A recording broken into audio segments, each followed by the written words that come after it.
Todos os que me antecederam nessa casa falaram de um mesmo problema. O país estarrecido diante de um clima de estagnação, de paralisia, de preocupação, de medo da família brasileira com relação ao nosso futuro muito próximo. Hoje, a carestia que aumenta os preços no supermercado, nas bodegas, nas mercearias, o aumento considerável dos preços administrados pelo governo, como no caso da gasolina, que teve inclusive uma queda de consumo de 9,5% no mês passado, o aumento exagerado, acelerado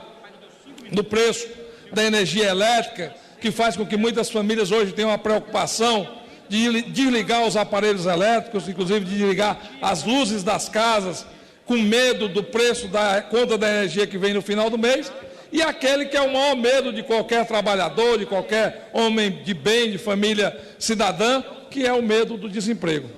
E é exatamente na busca da ruptura desse medo que nós temos que construir uma alternativa. Alternativa essa que tinha sido consolidada numa expectativa de crescimento, de desenvolvimento do nosso país, mas que de um momento para o outro, devido aos desacertos do final do ano passado, principalmente, com os desequilíbrios fiscais que o país incorreu, nos presenteou exatamente com um momento de aflição, de angústia como esse que nós estamos vivendo agora. E nós, no PMDB, inclusive ontem fizemos uma reunião da bancada, foi muito rica na sua participação, em que todos os oradores ali presentes da bancada da Câmara dos Deputados falamos exatamente na mesma linguagem, ex-governador e querido amigo Jarbas Vasconcelos, que era exatamente propor ao país alternativas. Nós não podemos ficarmos na mesma cantiga, na mesma sintonia daquilo que nós sabemos que não vai consertar, que não vai dar um novo ânimo, que não vai dar uma nova perspectiva. Por quê? Porque lhe falta fundamentalmente o alicerce principal para a ocupação de qualquer cargo público no Brasil, que é a credibilidade. Quando os governantes perdem a credibilidade, aí, meus amigos, inevitavelmente vem o desajuste, o desgoverno, o insucesso, que é premeditado e visível por todos nós. E aquilo que nós estamos fazendo, na comissão que eu presido, na comissão especial do Pacto Federativo, é exatamente buscar um alento, buscar uma construção de alternativas para que a gente possa, emanados, não só a nível do Congresso Nacional, mas além das suas fronteiras, dos seus limites, juntando nessa peça governadores, prefeitos, todos os entes da federação que têm uma preocupação com o futuro do país, a gente possa construir essa alternativa, lastreando politicamente dentro de uma perspectiva de mudança e, ao mesmo tempo, dando a alternativa para que o governo possa ter um papel indutor, um papel capaz de gerar desenvolvimento, porque se esperarmos exclusivamente das políticas de corte que estão sendo apresentadas, das políticas de arroxo que estão sendo apresentadas, nós não vamos conseguir ter êxito. Isso vai desdobrar futuramente, inclusive no que já estamos vivendo, presenciando atualmente, que é, inclusive, na queda da arrecadação, porque não adianta aumentar os impostos se você mata as empresas. Não adianta você diminuir direitos trabalhistas se você gera mais desemprego, como está sendo feito atualmente no Brasil. E isso vai diminuindo no tamanho da economia e, consequentemente, vai diminuindo também a capacidade do governo de arrecadar e, ao mesmo tempo, de repassar para os estados e municípios brasileiros aquilo que lhe é mais importante no subsídio, no lastreamento, inclusive, das suas ações, principalmente nos municípios que é onde residem a população brasileira e que mais se tem demanda na vida, na perspectiva da sua exercício pleno de cidadania. É nos municípios que nós precisamos da saúde pública, é nos municípios que nós precisamos da segurança pública, é no município que nós precisamos do esgotamento sanitário, da água de qualidade para consumo humano, da boa escola, da boa mobilidade urbana, e o que nós presenciamos hoje é uma total ausência de políticas públicas implementadas no dia a dia das pessoas, e todos os oradores que me antecederam aqui hoje vieram com o mesmo discurso: a paralisia das obras, a falta de perspectiva, a falta de planejamento e exatamente a falta de harmonização necessária para construirmos essa alternativa. E essa alternativa passa necessariamente por nós, Congresso Nacional, passa necessariamente pelos partidos políticos, passa necessariamente por todas aquelas lideranças que tiveram a motivação da população em confiar nelas a sua representatividade e, a partir dessa representatividade, construir alternativa para esse momento difícil, perigoso da vida nacional. O Brasil é um país riquíssimo, um Brasil que está entre a 7ª e a 8ª maior economia do mundo, um país que tem ativos invejáveis para qualquer país do mundo, um país do tamanho do continente. E qual é o nosso grande problema? O nosso grande problema é gestão, o nosso grande problema é gerenciamento, o nosso grande problema é falta de planejamento com credibilidade, capaz de dar de retorno para essa população brasileira tão boa, tão afirmativa, tão presente na vida nacional, a retribuição do papel exatamente que o Estado precisa ter enquanto instituição para garantir a esse povo um mínimo de qualidade coerente de vida. Esses Brasis de bolsões de pobreza, esses Brasis desiguais que nós encontramos no nosso dia a dia, precisam encontrar uma equação capaz que nós possamos viabilizar isso. E é esse debate que nós estamos tentando fazer exatamente no Pacto Federativo. E aí, amigos, nós selecionamos 12 pontos principais, depois de 10 audiências públicas aqui no Congresso Nacional e mais 11 audiências públicas em diversos estados do Brasil, onde a gente pode acolher exatamente as demandas, as orientações e aquilo que mais nos unificava no primeiro momento, aquilo que é mais fácil, inclusive, de compreensão, e muitas dessas matérias sequer são matérias que mexam imediatamente no Orçamento Geral da União, mas que precisam ser discutidas, debatidas, e a partir daí a gente possa, inclusive, votá-las ainda esse ano, para que elas possam ter vigência já a partir do ano que vem, porque se trata de matérias de fundo tributário e, pelo princípio da anualidade, a gente tem até o final desse ano para votá-las. Então, a gente quer até a próxima semana aprovar essa pauta na comissão especial, já deixando pronto para quando retornarmos em agosto, já iniciarmos a votação em plenário desses pontos e preparando o país para avanços significativos que poderão trazer para nós a revisão, inclusive, do Código Tributário Nacional, já tão questionado, tão avolumado de tantas leis e normas, muitas vezes até incompatíveis e concorrentes entre si, e, ao mesmo tempo, também, a partir daí, sedimentar de fato a tão sonhada reforma tributária que o país necessita. Os pontos que nós avaliamos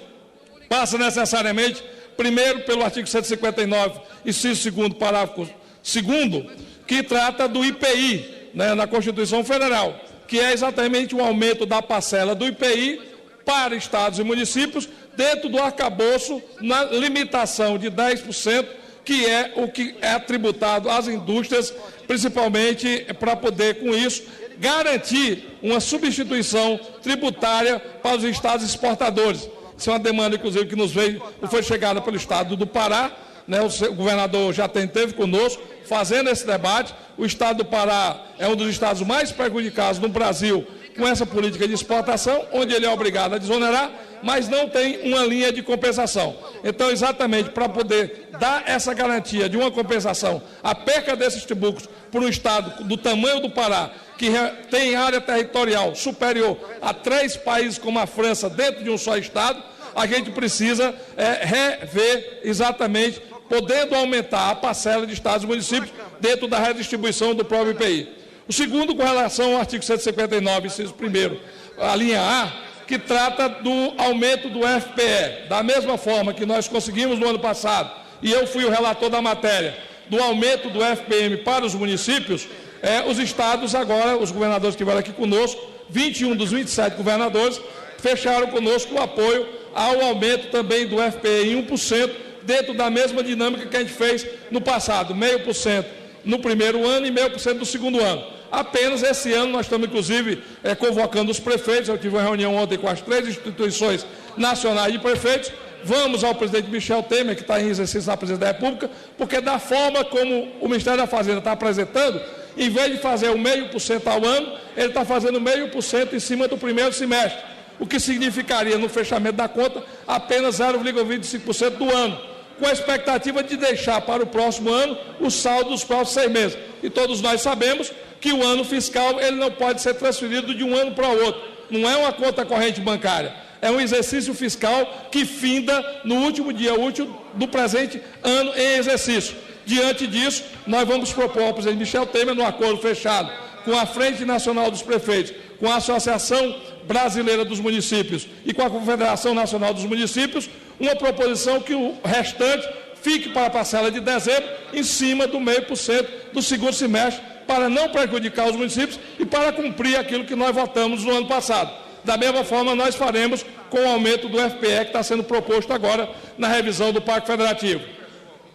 A nova distribuição do ICMS para os municípios, revendo o peso do tamanho populacional, da variação populacional dos municípios. Isso principalmente porque os municípios grandes, a exemplo de Caucaia, lá no estado do Ceará, que é o segundo município do estado do Ceará, mas que não é aquinhoado exatamente com a parcela significativa do seu crescimento populacional. Então, como há o princípio, inclusive, da proporcionalidade com relação à distribuição dos recursos do ICMS, nós também vamos acrescentar a variável do crescimento populacional para fortalecer a participação dos municípios nas distribuições estaduais do ICMS. O artigo 42, que revê a questão da política de irrigação no país. Nos últimos 10 anos, o país estagnou, da mesma forma que estagnou na política de expansão da sua rede de saneamento básico, de esgotamento sanitário, o país também estagnou no que diz política aos programas de irrigação. E nós do Nordeste, inclusive, tivemos exemplos de sucesso, como é o caso do Tabuleiro de Russas, lá no estado do Ceará, como é o caso de Petrolina em Pernambuco, e temos projetos que precisam ser reinvestidos recursos para que eles possam concluir e possam dar o seu destino final, a produtividade necessária, porque as infraestruturas, muitas delas foram iniciadas, mas não foram garantidas com a participação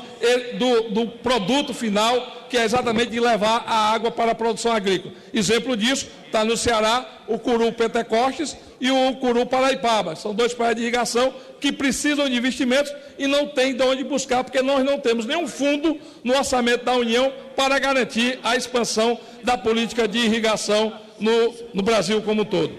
A revogação do artigo 60, que é o que fala exatamente da questão do Fundeb, né? O Fundeb, que é o Fundo de Manutenção e Desenvolvimento da Educação Básica e Valorização Profissional da Educação. Essa é uma demanda que está colocada, inclusive, por prefeitos e que estão sentindo na pele a dificuldade que é, inclusive, de manter o custeio da educação básica. O governo hoje manda, em média, para cada merenda escolar, algo em torno de 30 centavos. Quando a gente sabe que o custo de uma merenda escolar hoje é no mínimo 4, 5 vezes esse valor. E essa suplementação muitas vezes é feita pelo município que tem dificuldade para ter os recursos para garantir um programa fundamental para a escola pública brasileira. Hoje, 80% de todos os alunos que chegam nas universidades públicas do país, oriundos de escola pública, é porque vêm da escola pública desde a creche. E ainda tem mais a agravante, que em muitos municípios do Brasil, onde tem os bolsões de pobreza, essa merenda escolar serve, inclusive, de alimento, de subsistência, exatamente para essas crianças. E quando você tem uma depreciação no que diz respeito à valorização do custeio dessa demanda, você tem exemplos, claro, que já aconteceram, inclusive no ano passado, de municípios que diminuíram o ano escolar, em vez de 4, 5 meses por semestre, reduz o período escolar exatamente porque não tem condições de manter o custeio da merenda e do transporte escolar. Outra alteração importante também é no que diz respeito a zerar a alíquota do PIS/PASEP. Essa alíquota veio desde o tempo da ditadura militar, quando a Previdência no país ainda era unificada, concentrada ainda no INAMPS, em que era descontado nas transferências correntes do governo federal para estados e municípios uma parcela referente ao PIS/PASEP. Hoje, essa previdência foi descentralizada, essa previdência, inclusive muitos municípios já têm previdência própria, não foi feita a compensação com relação a esses servidores que optaram pela previdência própria e o governo federal continua retendo esses recursos. Essa é uma matéria, inclusive, oriunda de uma proposta do senador José Serra, que foi incorporada pelo conjunto dos governadores aqui reunidos conosco, e, segundo ele, isso gira hoje em torno de 4 a 6 bilhões de reais por ano, que poderiam ser já zerando exatamente essa retenção que o governo federal faz, transferido para os estados e municípios. Outra questão também que está colocada, inclusive, nós também já estamos discutindo essa matéria na PEC 172, é a que diz respeito ao piso salarial do magistério. Há uma ideia que a partir tenha um teto limite, e a partir desse teto limite, cada estado ou município que tem a responsabilidade do pagamento do magistério possa ter uma compensação, uma complementação por parte do Ministério da Educação, porque o Ministério da Educação estipula os aumentos dos pisos salariais, mas não dá ao município a complementação. E nós sabemos que, por exemplo, no estado do Ceará, como é o meu caso, cidades como Paramotim, cidades como Caridade, Texuoca, não tem condições de arbitrar aumento de arrecadação tributária própria. E não tem como suplementar, inclusive, a sua folha de pagamento. Então, quando as políticas públicas foram traçadas por Brasília, quando o governo federal definir atividades para estados e municípios que correspondam a valores financeiros e que esses estados e municípios não tenham condições de supri-los, há necessidade de uma complementação, de uma obrigatoriedade do governo federal. Essa PEC, inclusive, é de autoria do deputado Mendonça Filho, aqui, colega nosso, líder do DEM nessa casa. Tem dois pontos que eu acho que são muito importantes que essa casa discuta. Um referente à questão da cobrança das operadoras de plano de saúde. Hoje, quando uma pessoa se acidenta e precisa ser socorrida numa unidade de saúde, seja da prefeitura, seja do governo do estado, e ela paga um plano de saúde, ela tem um seguro-saúde, essa cobrança não é realizada. Para vocês terem uma ideia, no tempo que eu ainda estava no Ministério da Saúde, presidindo a FUNASA, em 2009, nós fizemos um levantamento, o país perdia algo em torno de 2,4 bilhões de reais. Essa conta deve hoje chegar a algo em torno de 5 bilhões de reais, que o país perde por ano, e esse recurso vai para o lucro das operadoras de seguro de saúde. Nós estamos formatando exatamente no sentido de que o dono daquela unidade, se for municipal, a prefeitura, se for estadual, o governo do estado, possa fazer a cobrança daquele assegurado, daquele vinculado a um plano de saúde, para que possa ser retribuído esse recurso, e esse recurso já fica no estado e no município para as suas despesas correntes. E a última questão que eu queria levantar aqui, é também uma questão que foi decidida na reunião dos governadores, é com relação aos depósitos judiciais. Hoje o dinheiro mais barato do mercado financeiro são os depósitos judiciais. São dinheiros que servem de calção em causas judiciais, que ficam paralisados no sistema financeiro nacional, a preço apenas da correção pela taxa Selic, e que serve, inclusive, de instrumento de alavancagem das instituições financeiras, sem nenhuma retribuição para a sociedade daquele Estado ou do nosso Brasil, que tem ali a garantia daquele serviço. Há uma discussão em que nós possamos usar até 70% desses depósitos judiciais que estão ali retidos, e para poder, com isso, poder cumprir decisões judiciais no que é referente a precatórios, e podemos também contribuir financiando obras de infraestrutura tão importante para a melhoria da logística e da competitividade brasileira. Senhor presidente, agradeço a sua benevolência, agradeço ao presidente dessa casa, deputado Eduardo Cunha, que me deu a oportunidade de presidir essa comissão, e ao líder do meu partido, Leonardo Pisciani, que me deu a atribuição de ser o presidente da Comissão Especial do PEC Federativo, e ao nosso relator, André Moura, que tem feito um belo trabalho, e convoca a todos para que amanhã, às 10 horas da manhã, nós possamos aprovar essa planilha das primeiras proposições do Pacto Federativo.